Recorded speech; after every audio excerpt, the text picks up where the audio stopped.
प्रदोष का दिन और प्रदोष काल का समय, और बस वही प्रदोष का दिन और प्रदोष काल के समय में शिव का स्मरण आ गया। शिव का स्मरण, बहुत ध्यान देना।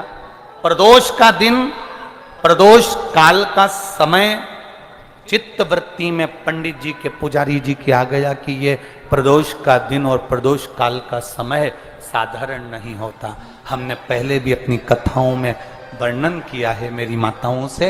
अगर तुम्हें लगता है कि बहुत जिंदगी दुख की चल रही है तो प्रदोष काल में, प्रदोष के दिन 2 दिए, एक देवाधिदेव महादेव के मंदिर में, एक अपने दरवाजे की चौखट पर लगाना प्रारंभ करो। घी के दीप, बाबा 3 या 4 प्रदोष में कृपा करना प्रारंभ कर दो, करुणा करना।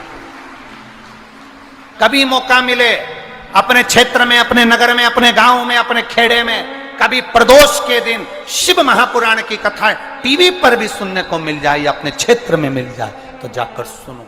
मिले अगर प्रदोष का दिन, पुजारी जी के शरीर में कोढ़ का रोग हो गया, कोड़ी हो गई, श्राप लग गया, प्रदोष का दिन था, प्रदोष काल का समय, पुजारी जी की आंख से आंसू बह रहे थे। एक बेलपत्री के वृक्ष के नीचे बैठकर आंख से आंसू गिर रहे थे। बेलपत्र स्वयं शिव और पार्वती का एक स्वरूप है। आंसू जो गिरे, नैनों से जल जो बहा, उस बहे हुए जल का फल ये मिला कि मेरे भोले बाबा एक बूढ़े का रूप लेकर आ गए और पुजारी जी से कहा, पुजारी जी क्यों रो रहे हो? कहा, मुझे माता पार्वती ने कोढ़ी होने का श्राप दिया है। कोढ़ी होने का श्राप? पुजारी जी आप तो शंकर जी के पूजा करने वाले हो, शंकर जी के भक्त हो, शंकर की आराधना करने वाले हो, शंकर के मंदिर की चाकरी करने वाले हो, शंकर के मंदिर में सेवा करने वाले हो, उसके बाद भी तुम्हारे शरीर में ये रोग आ गया, उसके बाद भी तुम्हारे शरीर में ये कष्ट आ गया। पुजारी जी ने कहा, ये तो मेरे कर्म की गति है, इसलिए मुझे ये रोग मिला है। तो बूढ़े का रूप रखे हुए महादेव ने कहा, पुजारी जी फिर घबराते क्यों हो? अगर रोग उसने दिया है तो मिटाने वाला भी वही होगा। शंकर की आराधना करना प्रारंभ करिए।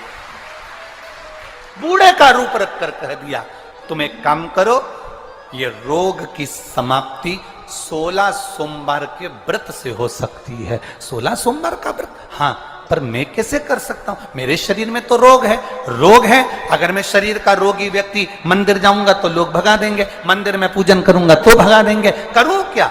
तुम पार्थिव शिवलिंग का निर्माण प्रदोष काल में, प्रदोष समय में उसको करिए, और करने के बाद में प्रदोष काल में शाम के समय सोमवार के दिन दोपहर के तीसरे पहर में जब आप पूजन करो, प्रसाद बनाकर 3 हिस्से कर कर, 2 हिस्से का स्मरण कर कर, 1 हिस्से का स्मरण एक मंदिर का, 1 हिस्सा भक्तों का, 1 हिस्सा तुम्हारा, ऐसा भाव वर्णन करते हुए अभिषेक पूजन करने के बाद उस शिवलिंग का विसर्जन करें। ऐसे 16 दिन, 16 सोमवार तुम्हारे जब पूर्ण हो, तब 17वां जब सोमवार आए, उस 17वें सोमवार पर 16 जोड़े ब्राह्मण आदि जो बुलाएं, जरूरी नहीं कि ब्राह्मण के बुलाएं, आप जिसको बुलाना चाहें, आपकी मर्जी जिससे हो उसको बुलाकर उन 16 जोड़ों को स्मरण कराकर पूजन अभिषेक कर कर भाव से, भक्ति से बाबा का प्रसाद उनको पवाएं।